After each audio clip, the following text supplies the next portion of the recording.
जय श्री हरि विष्णु, राधे राधे। दोस्तों, आप सभी का मेरे चैनल में बहुत बहुत स्वागत है। आज हम आपके लिए बृहस्पतिवार गुरुवार व्रत कथा लेकर आए हैं। तो कथा पूरी सुनिएगा और अच्छी लगे तो प्लीज़ लाइक, चैनल को सब्सक्राइब जरूर कीजिएगा। भारतवर्ष में एक राजा राज करता था। वह बड़ा प्रतापी और दानी था। वह नित्य गरीबों और ब्राह्मणों की सहायता करता था। यह बात उसकी रानी को अच्छी नहीं लगती थी। वह न ही गरीबों को दान देती थी और न ही भगवान का पूजन करती थी, और राजा को भी दान देने से मना किया करती थी। एक दिन राजा शिकार खेलने वन को गए हुए थे, तो रानी महल में अकेली थी। उसी समय बृहस्पति देव साधु के वेश में राजा के महल में भिक्षा मांगने के लिए गए और भिक्षा मांगी, तो भिक्षा देने से रानी ने इनकार कर दिया और कहा, हे साधु महाराज, मैं इस दान और पुण्य से तंग आ गई हूँ। मेरा पति सारा धन लुटाता रहता है। मेरी इच्छा है कि हमारा सब धन नष्ट हो जाए, फिर ना रहेगा बांस और ना बजेगी बांसुरी। साधु ने कहा, देवी तुम बड़ी अजीब हो। धन संतान तो सभी चाहते हैं, पुत्र और लक्ष्मी तो पापी के घर भी होने चाहिए। यदि तुम्हारे पास अधिक धन है तो भूखों को भोजन दो, प्यासों के लिए प्याऊ लगवाओ, मुसाफिरों के लिए धर्मशालाएं खुलवाओ, जो निर्धन अपनी कुंवारी कन्याओं का विवाह नहीं करा सकते उनका विवाह करा दो। और भी ऐसे कई काम हैं जिनके करने से तुम्हारा यश लोक परलोक में फैलेगा। परंतु रानी पर उपदेश का कोई प्रभाव नहीं पड़ा और वह बोली, महाराज मुझे ऐसा धन नहीं चाहिए जो मैं हर जगह बांटती फिरूं। साधु ने उत्तर दिया, यदि तुम्हारी ऐसी इच्छा है तो तथास्तु। तुम ऐसा करना कि बृहस्पतिवार को घर को लीपकर पीली मिट्टी से अपना सिर धोकर स्नान करना, भट्टी चढ़ाकर कपड़े धोना। ऐसा करने से तुम्हारा सब धन नष्ट हो जाएगा। इतना कहकर वह साधु महाराज वहां से अंतर्ध्यान हो गए। जैसे वह साधु कहकर गया था, रानी ने वैसा ही किया।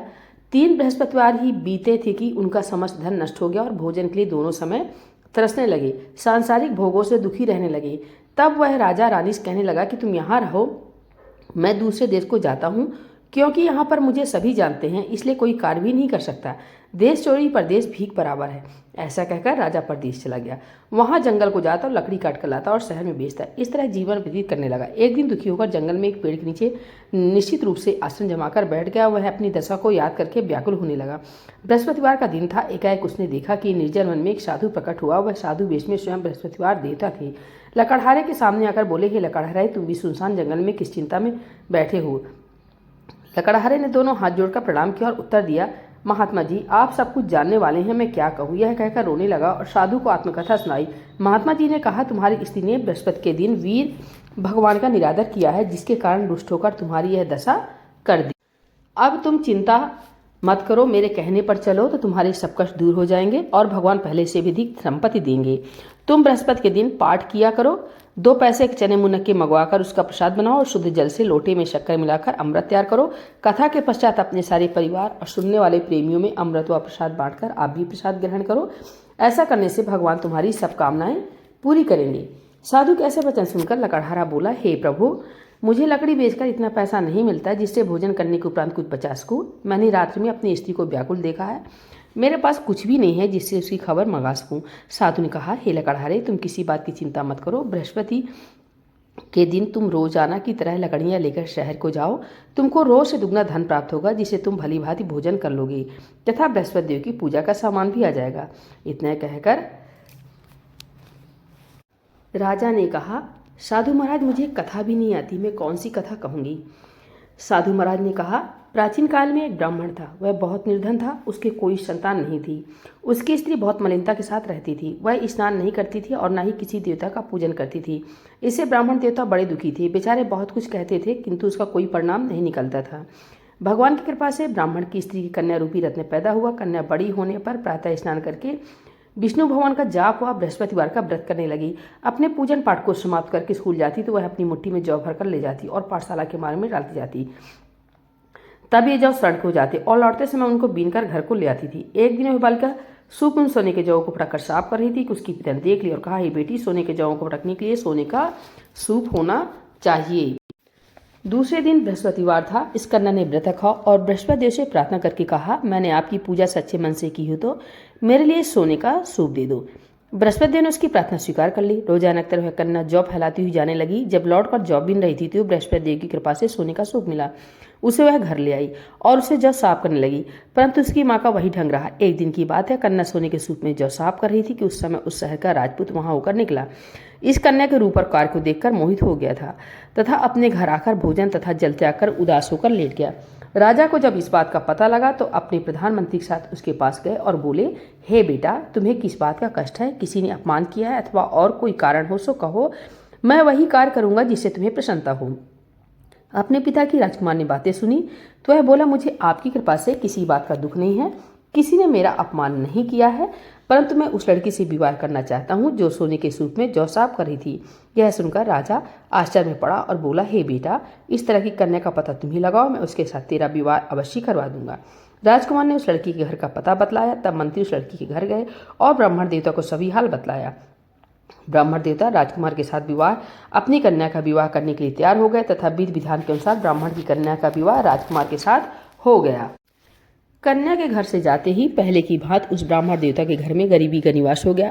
अब भोजन के लिए भी अन्न बड़ी मुश्किल से मिलता था। एक दिन दुखी होकर ब्राह्मण देवता अपनी पुत्री के पास गए। बेटी ने पिता की दुखी अवस्था को देखा और अपनी माँ का हाल पूछा। तब ब्राह्मण ने सभी हाल कहा। कन्या ने बहुत से धन देकर अपने पिता को विदा कर दिया। इस तरह ब्राह्मण का कुछ समय सुखपूर्वक व्यतीत हुआ। कुछ दिन बाद फिर वही हाल हो गया। ब्राह्मण अपनी कन्या के यहाँ गया और सारा हाल कहा तो लड़की बोली, हे पिताजी, आप माताजी को यहाँ लिवा लाइए, मैं उसे विधि बता दूंगी जिससे गरीबी दूर हो जाए। वह ब्राह्मण देवता अपनी स्त्री को साथ लेकर पहुंचे तो लड़की अपनी माँ को समझाने लगी, हे माँ, तुम प्रातःकाल प्रथम स्नान आदि करके विष्णु भगवान का पूजन करो तो सब दरिद्रता दूर हो जाएगी। परंतु उसकी माँ ने एक भी बात नहीं मानी और प्रातःकाल उठकर अपनी पुत्री के बच्चों की जूठर को खा लिया। इससे उसकी पुत्री को बहुत गुस्सा आया और एक रात कोठरी से सभी सामान निकाल दिया और अपनी माँ को उसमें बंद कर दिया। प्रातःकाल उसे निकाला तथा स्नान आदि करा के पाठ करवाया तो उसकी माँ की बुद्धि ठीक हो गई और फिर प्रत्येक बृहस्पतिवार को वह व्रत रखने लगी। इस व्रत के प्रभाव से उसके माँ बाप बहुत ही धनवान और पुत्रवान हो गए और बृहस्पति जी के प्रभाव से इस लोक के सुख भोग कर स्वर्ग को प्राप्त हुए।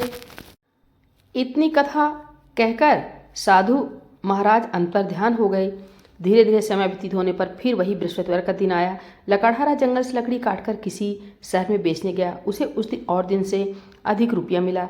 राजा ने चना गुड़ आदि लाकर गुरुवार का व्रत किया। उस दिन से उसके सभी क्लेश दूर हुए। परंतु जब दोबारा गुरुवार का दिन आया तो बृहस्पतिवार का व्रत करना भूल गया। इस कारण बृहस्पति भगवान नाराज हो गए। उस दिन से उस नगर के राजा ने विशाल यज्ञ का आयोजन किया तथा शहर में यह घोषणा करा दी कि कोई भी मनुष्य अपने घर में भोजन नहीं बनावेगा और न आग जलावेगा। समस्त जनता मेरे यहाँ भोजन करने आवे। इस आज्ञा को जो न मानेगा उसके लिए फांसी की सजा दे दी जाएगी। इस तरह की घोषणा संपूर्ण नगर में करवा दी गई। राजा की आज्ञानुसार शहर के सभी लोग भोजन करने गए, लेकिन लकड़हारा कुछ देर से पहुंचा, इसलिए राजा उसको अपने साथ घर लिवा ले गए और ले जाकर भोजन करा रहे थे तो रानी की दृष्टि उस खूंटी पर पड़ी जिस पर उसका हार लटका हुआ था। वह वहां पर दिखाई नहीं दिया। रानी ने निश्चय किया कि मेरा हार इस मनुष्य ने चुरा लिया है।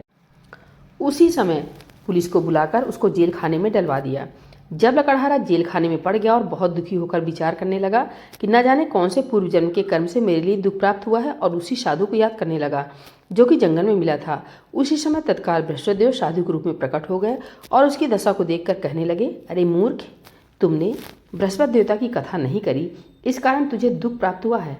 अब चिंता मत कर, बृहस्पतिवार के दिन जेल खाने के दरवाजे पर 4 रुपये पड़े मिलेंगे, उनसे तू बृहस्पति देव की पूजा करना तो तेरे सभी कष्ट दूर हो जाएंगे। बृहस्पति के वार के रोज उसे 4 रुपये मिले। लकड़हारे ने कथा कही। उसी रात को बृहस्पति देव ने उस नगर के राजा को सपने में कहा, हे राजा, तुमने जिस आदमी को जेल खाने में बंद कर दिया है वह निर्दोष है, वह राजा है, उसे छोड़ देना। रानी का हार उसी खूंटी पर लटका है। अगर तू ऐसा नहीं करेगा तो मैं तेरे राज को नष्ट कर दूंगा। इस तरह राज्य के सपनों को देखकर राजा प्रातःकाल उठा और खूंटी पर हार देकर लकड़हारे को बुलाकर क्षमा मांगी तथा लकड़हारे को योग्य सुंदर वस्त्र आभूषण देकर विदा किया तथा बृहस्पति देव की आज्ञानुसार लकड़हारा अपने नगर के लिए चल दिया। राजा जब अपने नगर के निकट पहुंचा तो उसे बड़ा आश्चर्य हुआ। नगर में पहले से अधिक बाग, तालाब और कुएं तथा बहुत सी धर्मशाला, मंदिर आदि बन गए थे। राजा ने पूछा, यह किसका बाग और धर्मशाला है? तब नगर के सब लोग कहने लगे, यह सब रानी और बांदी के हैं। तो राजा को आश्चर्य हुआ और गुस्सा भी आया। जब रानी ने यह खबर सुनी कि राजा आ रहे हैं तो उसने बांदी से कहा कि हे दासी, देख राजा हमको कितनी बुरी हालत में छोड़ गए थे, हमारी ऐसी हालत देखकर वह लौट न जाए, इसलिए तू दरवाजे पर खड़ी हो जा। रानी की आज्ञा अनुसार दासी दरवाजे पर खड़ी हो गई और राजा आए तो बांदी उन्हें अपने साथ लिवा लाई। तब राजा ने क्रोध करके अपनी रानी से पूछा, क्या धन तुम्हें कैसे प्राप्त हुआ है? तब उन्होंने कहा, हमें यह सब धन बृहस्पति देव की कृपा से प्राप्त हुआ है। राजा ने निश्चय किया कि 7 रोज बाद तो सभी बृहस्पति देव का पूजन करते हैं, परंतु मैं अब रोजाना दिन में 3 बार कहानी कहा करूंगा तथा रोज व्रत किया करूंगा।